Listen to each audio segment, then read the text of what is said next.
Ma'am என்ன topic எடுத்தாலும் easy topic அப்படிங்கிறாங்க அப்படின்னு. இட்ஸ் ரொம்ப it is not hard to understand. Okay, நம்ம because every day we communicate in one way or other.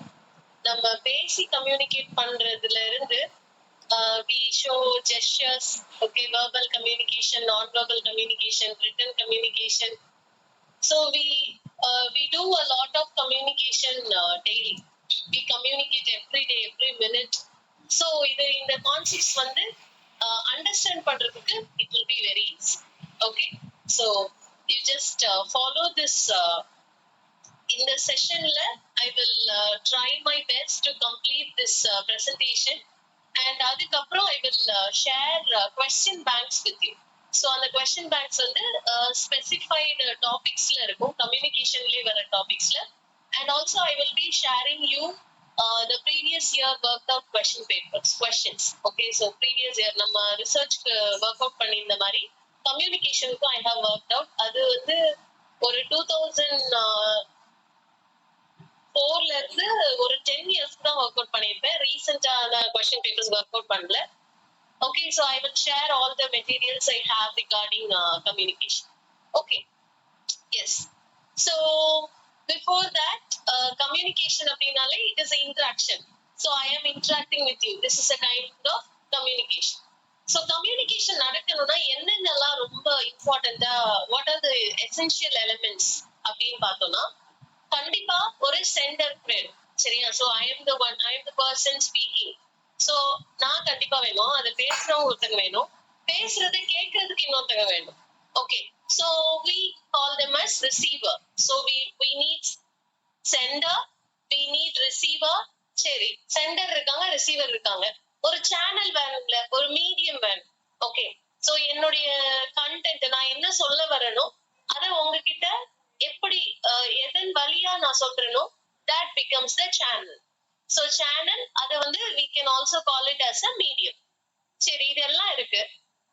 For example, Sherin ma'am வந்தாச்சு, கிளாஸ்ல students எல்லாரும் வந்தாச்சு, நிறைய ஸ்டூடெண்ட்ஸ் இருக்கிறதுனால ஒரு மைக்கும் வச்சிருக்காங்க. So mic is the channel here. Okay, are the medium. இப்ப எல்லாம் வந்தாச்சு, அப்ப கம்யூனிகேஷன் நடந்துருமா அப்படின்னா நடக்காது. இப்போ ஷெரின் மேம்க்கு சப்ஜெக்ட் நாலேஜே இல்லை அப்படின்னா ஷெரின் மேமால என்ன பண்ண முடியாது, she can't teach anybody. Okay, so அப்போ content is also very important. content நம்ம மெசேஜ் அப்படின்னு சொல்லலாம். மெசேஜே இல்லைன்னா கம்யூனிகேஷனே தேவையில்லைல்ல. So these things are very important. These are the essential elements: sender, receiver, and the subject, the message, and the channel. Okay, the medium. இது எல்லாமே very important. So process of communication வந்து என்ன அப்படின்னா, it is between the sender and the receiver. So இதுல வந்து we have coding, decoding, feedback. These three are very important process of communication. ஒண்ணு இல்ல, coding decoding ஒன்னு எல்லாரும் சைன் லாங்குவேஜ் தான், கோட் லாங்குவேஜ் யூஸ் பண்றாங்க அப்படின்ட்டு எல்லாம் இல்ல. தட் இஸ் நான் சொல்ல வர்ற மெசேஜ. ஓகே, சோ இப்போ வந்து I want to teach you communication அப்படின்னா ஒரு இங்கிலீஷ் லாங்குவேஜ்ல நான் வந்து அந்த மெசேஜை கொடுக்குறேன் அப்படின்னா that is I code it in English language. அப்போ உங்களுக்கு இங்கிலீஷ் லாங்குவேஜ் தெரிஞ்சா மட்டும்தான் என்னுடைய மெசேஜ வந்து you can decode it and okay இதுதான் சொல்ல வராங்க அப்படின்னு you can understand.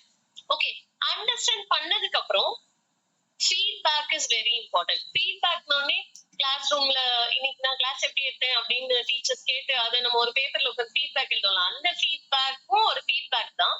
பட் இப்போ நான் வந்து கேட்கிறேன், can you understand me guys அப்படின்னு கேட்கும்போது நீங்க ஒரு தம்ஸ் அப் கொடுக்கறதா இருக்கட்டும். Okay, so your response is also called as feedback. சரியா? இப்போ ஒரு கிளாஸ் ரூம்ல நான் நிறைய டீச் பண்ணியிருக்கேன், ஒரு டெஸ்ட் வைக்கிறேன், டெஸ்ட்ல அந்த பிள்ளைங்களுடைய மார்க்ஸ் இருக்குல்ல, that is also feedback.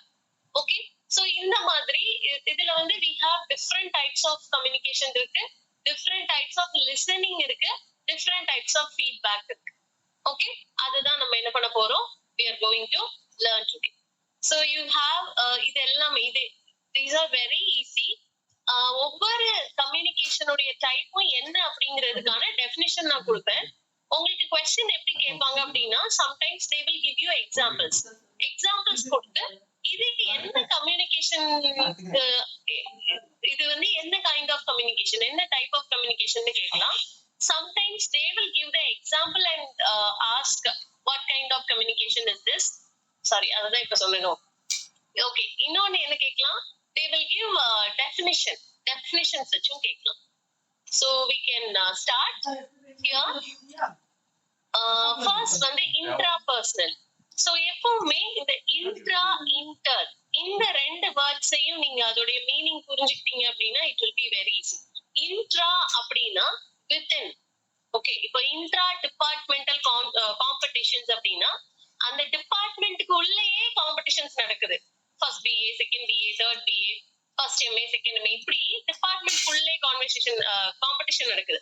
இது இன்டர் டிபார்ட்மெண்டல் காம்படிஷன் அப்படின்னா பிட்வீன் த டிபார்ட்மெண்ட்ஸ், இங்கிலீஷ் டிபார்ட்மெண்ட்க்கும் எக்கனாமிக்ஸ் டிபார்ட்மெண்ட்டுக்கும் இந்த மாதிரி. ஓகே, சோ இன்ட்ராவோட மீனிங் வித்தின், இன்டர் அப்படின்னா பிட்வீன். ஓகே, அப்போ இப்போ இது ஈஸி தான். இன்ட்ரா பர்சனல் கம்யூனிகேஷன் அப்படின்னா a kind of communication that happens within yourself or within the individual. Okay, இப்ப நான் வந்து வீட்டுல காலையில எழுந்தோடனே இன்னைக்கு என்ன சமைக்கலாம், அடுத்தது இன்னைக்கு என்னென்ன ஒர்க் எல்லாம் பண்ணலாம், யூனிவர்சிட்டி போய் என்ன பண்ணலாம், இந்த மாதிரி I communicate within myself. That is intrapersonal. Interpersonal அப்படின்னா between individuals. I communicate with you, this is interpersonal communication. Okay, so இது வந்து interpersonal communication. Next you have personal communication and impersonal. அதுல ஒரு டைப் எரர், ஸ்பேஸ் விடாததுனால இது கீழே போல. So personal communication அப்படின்னா என்னன்னா it has some personal connection to it, personal flavor. சரியா? So ஒரு கம்யூனிகேஷன் வந்து சூப்பர்ஃபிஷியலா இல்லாம, இப்போ you talk to your mother or you talk to your close friend அப்படின்னா அந்த கம்யூனிகேஷன் வந்து some personal things will be added there when you speak, right? So that is personal communication. Impersonal communication அப்படின்னா it is a kind of superficial communication. இதுல வந்து நமக்கு ரொம்ப க்ளோஸாலாம் போக மாட்டோம். ஒரு ஸ்ட்ரேஞ்சர் கிட்ட பேசுறது வந்து we can call it as an impersonal communication. Okay, so அதே பாருங்க, intra group communication, inter group communication, that is also the same. Intra group அப்படின்னா within the group நடக்கிறது, inter group அப்படின்னா between the groups நடக்கிற communication. Then you have official communication. So official communication என்ன மாதிரி எல்லாம் வரும், like we have memorandums, letters, இது எல்லாமே official communication. And grapevine communication is also called as unofficial communication. So grapevine communication க்கு வந்து best example என்ன அப்படின்னா gossiping. Okay, for example, imagine that you work in an office. Okay, the boss the boss comes, everybody wishes, and boss வந்து cabin போயிடுறாரு. So இங்க employees எல்லாம் இருப்பாங்க, நேத்து அவரை மார்க்கெட்ல பார்த்தேன், அப்புறம் இவ்வளவு ஸ்மார்ட், இங்கதான் இப்படி ரொம்ப இதா இருக்காரு, அங்க அப்படி அப்படின்ட்டு, சரி இதை நீ யார்ட்டையும் சொல்லிடாத அப்படின்னு நீங்க சொல்லிடாதன்னு சொல்லி ப்ராமிஸ் வாங்குவீங்க. அதே மாதிரி அந்த பர்சன் என்ன பண்ணுவாங்க, ஆபீஸ்ல உள்ள எல்லாத்தையும் இதை யார்ட்டையும் சொல்லிடாதீங்க, இந்த பாஸ் கொஞ்சம் வந்து கேரக்டர் வந்து அப்படியா இப்படியா அப்படின்ட்டு பேசுறது. ஓகே, ஆக ஒரு யார்ட்டையும் சொல்லிடாதுன்னு சொல்லி ஸ்டார்ட் பண்ண கான்வர்சேஷன் ஆபீஸ்ல உள்ள எல்லாருக்கும் தெரிஞ்சிடும். ஓகே, இப்போ இந்த ரூமரை யாரு கிளப்பி விட்டான்னு தெரியாது. அதனாலதான் இதுக்கு பேரு கிரேப் வைன் கம்யூனிகேஷன் வச்சிருக்காங்க. ஏன் அப்படின்னா, நீங்க கிரேப் ஃப்ரூட்ல ஜூஸ் பண்றீங்க அப்படின்னா அது வந்து எந்த கிரேப் ஃப்ரூட்ல இருந்து இந்த துளி வந்தது அப்படின்னு யூ கான்ட் ஐடென்டிஃபை, ரைட்? ஏன்னா நிறைய it is a bunch of grapes. So அதனாலதான் இந்த மாதிரி அன்அஃபிஷியலா ஆஃபீஸ் டாக்ஸ், காசிப்பிங் அதெல்லாம் பண்ணுவாங்கல்ல, இதுக்கு எல்லாமே we call that kind of talk and gossiping as grapevine communication. Okay, சரி, நெக்ஸ்ட் பாருங்க, we have contiguous communication. contiguous communication அப்படின்னா என்னன்னா, கம்யூனிகேட் பண்ற சென்டரும் ரிசீவரும் they will be actually in real contact. For example, imagine that you are the teacher of a classroom.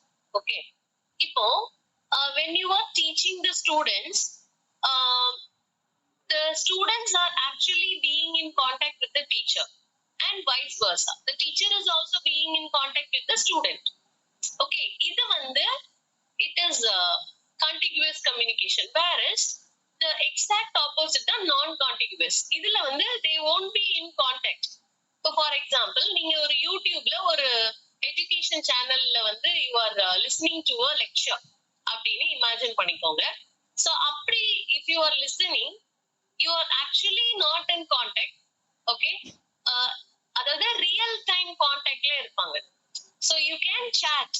அவங்க அதை எப்ப பார்ப்பாங்கன்னு தெரியாது, எப்ப ரிப்ளை பண்ணுவாங்கன்னு தெரியாது. சோ இந்த மாதிரி இப்போ ஒருவேளை நீங்க லைவ் லெக்சர் லிசன் பண்ணிட்டு இருக்கீங்க யூடியூப்ல அப்படின்னா that is the contiguous communication.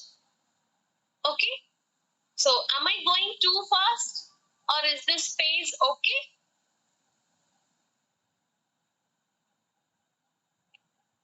Okay, so far do you have any doubts?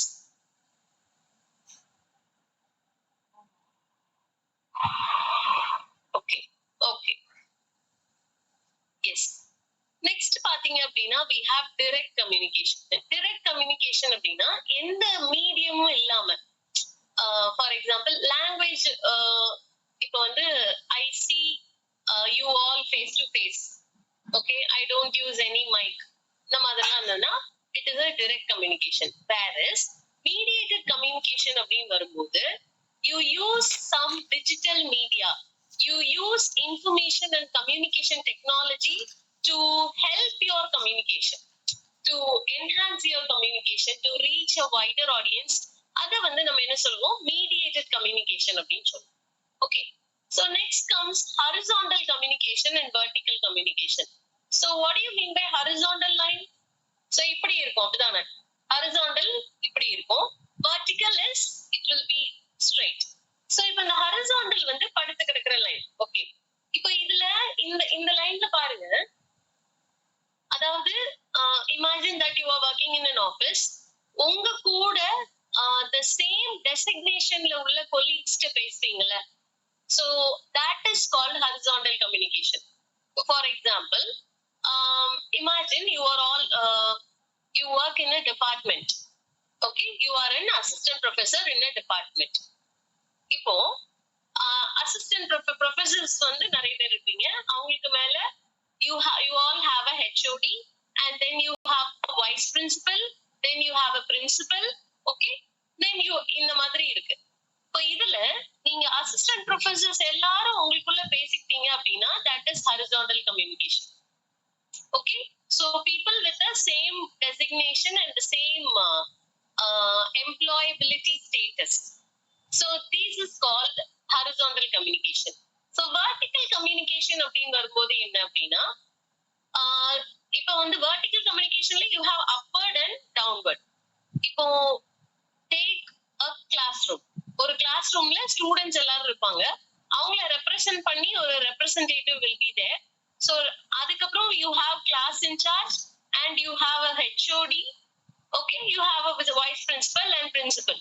இப்போ நீங்க என்ன பண்ணுவீங்க, இந்த ஒரு ஸ்டூடெண்ட் வந்து ஒரு கம்ப்ளைண்ட் பண்ணணும் அப்படின்னா she has to tell it to the representative. She will take over to the HOD, staff in charge, and the staff in charge will take over to the HOD. இந்த மாதிரி சின்ன லெவல்ல இருந்து communication that is happening from the lower level and moving towards the higher level, higher authoritative level is called upward communication. இது ஒரு principal வந்து ஒரு student கிட்ட ஒரு நியூஸ வந்து கன்வே பண்ணணும்னு நினைக்கிறாங்க. Okay, for example, so we are going to conduct a fine arts cultural program in our college அப்படிங்கறத the principal has to convey na என்ன பண்ணுவாங்க, so it will come downward, right? So that is called downward communication. Okay, so இது வந்து types of communication. இன்னும் முடியல, you have இன்னும் இருக்கு, சரியா? So cross wise communication என்ன, இப்போ ஒரு இன்ஸ்டிடியூஷன் இருக்கு, அந்த ஒரு இன்ஸ்டிடியூஷன்ல you take college as an example. Okay, உங்க காலேஜ் எடுத்துக்கோங்க. கண்டிப்பா ஒரு இன்ஸ்டிடியூஷன்ல அப்வர்ட் கம்யூனிகேஷனாகவும் டவுன்வர்ட் கம்யூனிகேஷனாகவும் மட்டுமே தான் நடக்கணும் அப்படின்ட்டு எல்லாம் கிடையாது. It can also happen crosswise. So crosswise அப்படின்னா எந்த லெவல்ல உள்ளவங்களும் யார்கிட்டனாலும் பேசக்கூடிய வகையில உள்ள communication. Okay, so this can happen sometime. Okay, for example, if there is a kind of ஏதோ ஒரு imagine that there is some dust in the classroom that has not been cleaned for the past 2 weeks. Okay, இப்போ எந்த ஸ்டூடெண்ட்னாலும் போய் என்ன சொல்லலாம், ஒரு sweet பற்றியோ அல்லது ஜானிட்டரையோ they can ask please come and clean the classroom. So இது வந்து இந்த cross wise வந்து எந்த லெவல்லையும் யார் கூடனாலும் it will happen. That is called cross wise communication. And then we have written communication. It happens இதுவுமே ரிட்டன்லயுமே we have official and unofficial. ரிட்டன்ல வந்து இப்போ அபிஷியலா we write something to our higher authorities அப்படின்னா அதுக்கு வந்து we have a format, we have a style. Okay, but அத வந்து என்ன சொல்லுவோம், we call it as formal and non informal. Okay, informal communication we write it to our friends. So we type something or we text something. Okay, we write something to our friends. So these all come under written communication. So verbal communication is similar to written communication, but it involves words. So verbal communication, it involves words. Either it can be oral, okay, and it can also be written. Oral communication, the same thing. And you have audio visual communication. இப்போ verbal-க்கும் non-verbal-க்கும் என்ன difference அப்படின்னா, verbal-ல words involved ஆயிருக்கும், non-verbal-ல words involved ஆயிருக்காது. சரியா? இப்போ non-verbal-ல you can convey things through face gestures. Okay, இப்போ ஒண்ணும் இல்ல, எப்படி சொல்றேன் அப்படின்னா, I didn't say anything, right? But in the face expression you understood that I am excited to wave hi to you. Now my face gestures change, right? இதுல எந்த verbs ஓ எந்த wordமே not included, but it conveys something. Okay, இந்த மாதிரி face gestures இருக்கலாம். And இந்த மாதிரி நம்ம சொல்றது வந்து we call it as non-verbal communication. And audio visual communication, we all know, like it involves audio and video, a kind of awareness film or short films and so on. Then you have computer based communication. Okay, இது எல்லாமே easy தான். Intercultural அப்படின்னு வரும்போது communication that happens between two cultures, two individuals from different cultures, அல்லனா all on the whole two cultures க்கு இடையில நடக்கிற communication we can tell. Okay, and then you have group communication. So group communication அப்படினு வரும்போது communicating to a particular group. Okay, that is called group communication. Mass communication is different. Mass communication, it involves a wider audience. Group அப்படிங்கிறது maybe ஒரு 50 or 60 குள்ள இருப்பாங்க. Mass communication அப்படிங்கும்போது it will surpass the numbers. It will surpass thousands and 10,000s அந்த மாதிரி. Okay, then public communication, it is also, so talking to a public, interacting with the public, that is called a public communication. And synchronous communication, asynchronous communication, these two are very important. You have to identify the differences easily. This was a repeated question all the time. Okay, asynchronous, synchronous வந்து more than ஒரு 20 question papersல இந்த communication கேட்டிருக்காங்க. Synchronous அப்படின்னா ஒண்ணு இல்ல, it happens in the real time. Okay, but whereas asynchronous, it doesn't happen in the real time. So நான் இதை எப்படி ஞாபகம் வச்சுப்பேன் அப்படின்னா, sync. Okay, சிங்க் ஆகுறது அப்படின்னு சொல்லுவோம்ல. சிங்க் ஆகுறதுன்னா என்னது? ஒத்து போகணும். சரியா? அதாவது இப்போ நான் வந்து ஒரு ஸ்டூடெண்ட்ஸ்க்கு எப்படியாவது நல்லது பண்ணிடணும், நல்லா நிறைய சொல்லி கொடுத்துடணும், டீச் பண்ணிடணும், நல்லா அவங்களை இன்ஸ்பயர் பண்ணணும், என்கரேஜ் பண்ணணும், மோட்டிவேட் பண்ணணும் நான் நினைச்சிருக்கேன். ஓகே, சோ இப்போ அபு சாரும் அப்படி நினைச்சிருக்கிறதுனாலதான் எங்க ரெண்டு பேருக்கும் என்ன ஒரு sync. Okay, so with the same thought இருக்கிறதுனாலதான் we are in a team. Okay, இப்போ நான் அப்படி நினைக்காம இருந்து அபு சார் அப்படி நினைச்சிருந்தாங்கன்னா we can't sing together. So இது இப்படிதான் நான் ஞாபகம் வச்சுப்பேன். இந்த சிங்க் அப்படிங்கிற அந்த வார்த்தையை வச்சுதான் இந்த சின்க்ரோனஸ் கம்யூனிகேஷன் ஞாபகம் வச்சிருக்கேன். ஏன்னா இது எனக்குமே ரொம்ப குழப்பம், சின்க்ரோனஸ் ஏசின்க்ரோனஸ். ஓகே, சோ இப்ப சின்க்ரோனஸ் வந்து it always happens in real time. இப்போ we are doing a synchronous communication. சரியாப்பா? இப்ப இது நான் வந்து என்னுடைய கிளாஸ் ரெக்கார்டட் வீடியோவா நான் சென்ட் பண்றாங்கல்ல குரூப்ல முடிஞ்ச உடனே, அது வந்து it is a asynchronous communication. Okay, ஏன்னா அது it doesn't happen in real time. அது நீங்க லிசன் பண்ணும்போது you can't ask any doubts. Okay, அந்த அப்போ பேசிட்டு இருக்கிற அந்த பர்சன் கிட்ட you can't ask any doubts. So this is the difference. நீங்க நோட்ஸ் எடுக்கிறீங்க அப்படின்னா யூ ஜஸ்ட் புட் ஒரு கம்பாரிசன் மாதிரி ஒரு டேபிள் டிஃபரன்ஷியேட் பண்ணிக்கோங்க. It happens in real time. That is the very first point. Synchronous வந்து it happens in real time. Asynchronous it doesn't happen in real time. Okay, and then synchronously we can get immediate responses. Okay, but asynchronously immediate responses கிடைக்காது, அதை expect பண்ணவும் முடியாது. Okay, அப்போ இப்போ வாட்ஸ்அப்லாம் பாத்தீங்க அப்படின்னா it is not synchronous, it is asynchronous. ஓகேவா? Next, synchronously you can get quick feedback and easier collaboration. Fast collaboration வந்து happen ஆகுறதுக்கு நிறைய chances இருக்கு. But asynchronous பாத்தீங்கன்னா it focuses on the individual focus இருக்கும் and flexibility will also be there. Okay, so this is the difference between synchronous and asynchronous communication.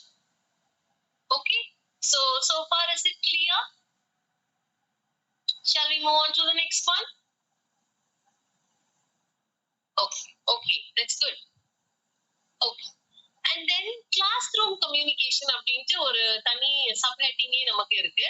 சரியா? So classroom communicationல என்னென்னலாம் நமக்கு தேவை as a teacher, how we have to communicate in the classroom, and also as a teacher how we have to listen to the communication that is communicated by the students அப்படிங்கறதையும் தெரிஞ்சுக்கணும். Okay, first of all we have to have a clarity. Whatever you communicate you have to have a clarity. எனக்கு நிறைய English பேச தெரியும், என் ஸ்டூடெண்ட்ஸ்க்கு நான் காமிக்க போறேன்ட்டு அப்படி பயங்கரமான வார்த்தைகள்லாம் யூஸ் பண்ணீங்கன்னா you won't have a clarity. அந்த ஸ்டூடெண்ட்ஸ் வந்து ரொம்ப அவங்களுக்கு அந்த vocabulary தெரியாம இருக்கலாம். அப்பப்ப ரெண்டு வார்த்தை யூஸ் பண்ணி இதுக்கு மீனிங் என்ன அப்படிங்கறத சிம்பிளா சொல்றது வேற. So you have to have a clarity, and whatever message you convey it should be very short and simple. Okay, அப்பனாதான் அங்க ஆக்டிவ் லிசனிங் நடக்கும். பிகாஸ் ஒரு கம்யூனிகேஷன் நடக்கணும் அப்படின்னா நான் பக்காவா கம்யூனிகேட் பண்ணிட்டு போனா மட்டும் that will not be an effective communication.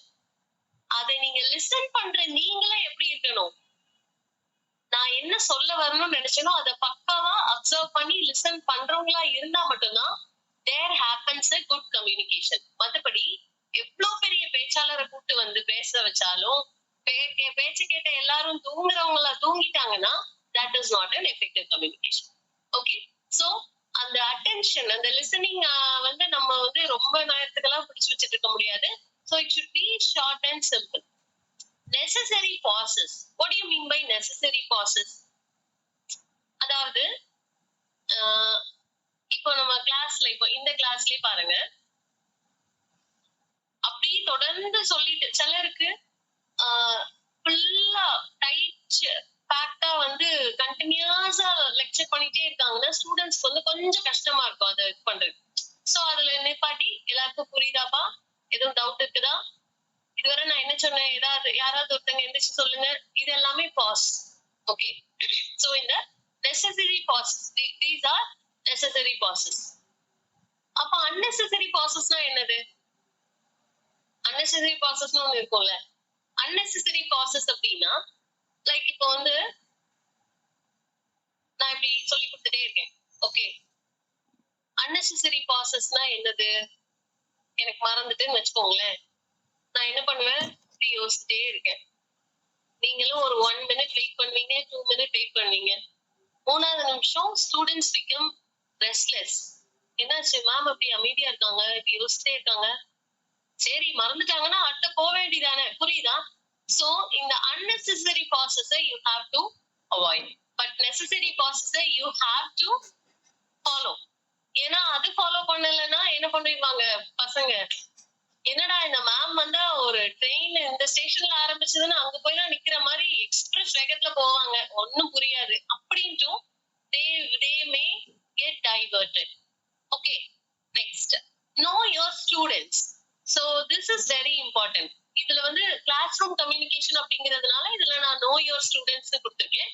நார்மலா ஜென்ரலா நம்ம கம்யூனிகேஷன் பேசும்போது you have to know your audience. Okay, for example, imagine that, I hope இதுல உள்ள எல்லாருமே இங்கிலீஷ் தான் நினைக்கிறேன். imagine that எனக்கு லிட்டரரி தியரி ரொம்ப பிடிக்கும்னு வச்சுக்கோங்க. சரியா, லிட்டரரி தியரி ரொம்ப பிடிக்கும். கல்ச்சுரல் ஸ்டடீஸ் என்ன, லிட்டரரி தியரி ரொம்ப பிடிக்கும். அதுல ஒரு 20 புக்கு லிட்டரரி தியரியில நான் படிச்சிருக்கேன். என்னுடைய கேலிபர், என்னுடைய அகாடமிக் நாலேஜை நான் எப்படியாவது என்னோட ஸ்டூடெண்ட்ஸை காமிச்சே ஆகணும் அப்படின்னு நான் நினைக்கிறேன். அன்பார்ச்சுனேட்லி எனக்கு ஃபர்ஸ்ட் பிஏ இங்கிலீஷ் கொடுத்துருக்காங்க. ஓகே, ஃபர்ஸ்ட் பிஏ இங்கிலீஷ்க்கு நான் போறேன். நான் போயிட்டு literary theory it was an awesome subject. Marxism நான் இது, போஸ்ட் கொலோனியலிசம் நான் இது, போஸ்ட் மாடர்னிசம் நான் இது, இப்படி எல்லாம் சொன்னேன் அப்படின்னா அவங்களுக்கு தலையும் புரியாது வாழும் புரியாது, என்னடா இது அப்படின்ட்டு they will never listen. So என்னோட ஸ்டூடெண்ட்ஸை நான் என்ன பண்ணிக்கணும், அண்டர்ஸ்டாண்ட் பண்ணிக்கணும். ஃபர்ஸ்ட் பிஏல 12th ஸ்டாண்டர்ட் இங்கிலீஷ் மட்டும், ஜெனரல் இங்கிலீஷ் மட்டும் படிச்சுட்டு வந்தவங்களா இருப்பாங்க. அப்போ அவங்களுக்கு நான் ஒரு இன்ட்ரெஸ்ட் என்ன பண்ணணும், ஐ ஹாவ் டு கிண்டல் தேர் இன்ட்ரெஸ்ட். லிட்ரேச்சர்னா என்னன்னு சொல்லணும், ஏன் லிட்ரேச்சர், புரியுதா? So the know your audience அப்படிங்கிறதும் இட் இஸ் வெரி இம்பார்ட்டன்ட். ஆடியன்ஸோடைய கேப்பபிலிட்டிக்கு ஏத்தாப்புல, அவங்களுடைய பேஸுக்கு ஏத்தாப்புல the speaker என்ன பண்ணணும், or the sender or the teacher has to communicate. Okay, and இது வந்து enjoy teaching. This is one thing. அதாவது நம்மளே வந்து நொந்து நூடுல்ஸா என்ன பண்ண, இதெல்லாம் விதி, இன்னைக்கு பாரு நான் டீச்சர் ஆயிருக்கேன் இப்படின்ட்டு நீங்க உங்களோட டீச்சிங் ஆரம்பிச்சீங்க அப்படின்னா ஸ்டூடெண்ட்ஸ்க்கு வந்து they will never listen to you. So அங்க வந்து ஒரு நல்ல கம்யூனிகேஷன் வந்து it will never happen. Okay, நம்ம இங்க நொந்த நூடுல்ஸா இருந்தாலும் hey students, what are we going to learn today அப்படின்னு ஒரு சந்தோஷத்தோட ஆரம்பிச்சீங்க அப்படின்னா தூங்கிட்டு இருந்தவனே எந்திரிச்சு இருந்தா மேம் பயங்கர மோட்டிவேட்டடா இருக்காங்க என்ன அப்படின்ட்டு he will listen, he or she will listen. So you have to enjoy teaching. Ma'am teaching enjoy பண்றதுக்குலாம் எனக்கு எப்படின்னு தெரியல அப்படின்னா டீச்சிங் என்ஜாய் பண்ற மாதிரி நடிங்க.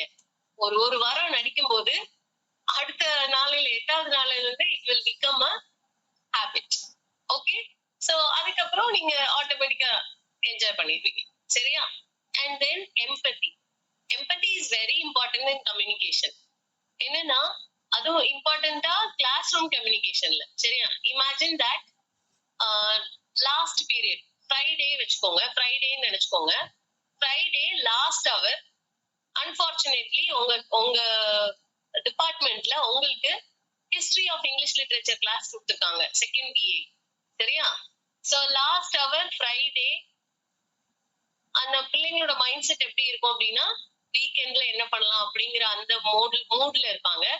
சோ அப்போ போயிட்டு ஹிஸ்டரி ஆஃப் இங்கிலீஷ் லிட்டரேச்சர்ல வந்து நீங்க வந்து பயங்கரமா டீச் பண்றீங்க அப்படின்னா they will have some, so we have to understand the students. Okay, அதே மாதிரி இப்போ வேற ஏதாவது ஒரு காம்படிஷன் போயிட்டு வந்து பயங்கரமா ஒருவேளை அவங்க தோத்துட்டாங்க அப்படின்னா அப்ப போயிட்டு நான் கிளாஸ் எடுக்கணும், டெஸ்ட் எழுதுங்க அப்படின்லாம் சொல்லாம you have to be empathetic towards the students and then avoiding bias. This is also very important. Ma'am, partiality பாக்குறதெல்லாம் கம்யூனிகேஷன்ல வருமா அப்படின்னா yes, of course it comes when it comes to classroom communication. ஏன்னா ஒரு டீச்சர் வந்து ஒரு ஸ்டூடெண்ட் கிட்ட partiality காமிக்கும் போது the teacher is indirectly conveying to the class that I like this student very much and I prefer this student very much அப்படிங்கறத வந்து இன்டைரக்டா வந்து the teacher is conveying to the class. Okay, so the avoiding bias is also a form of good communication and then you have to encourage. இது இப்போ உள்ளதுதான் சரியா?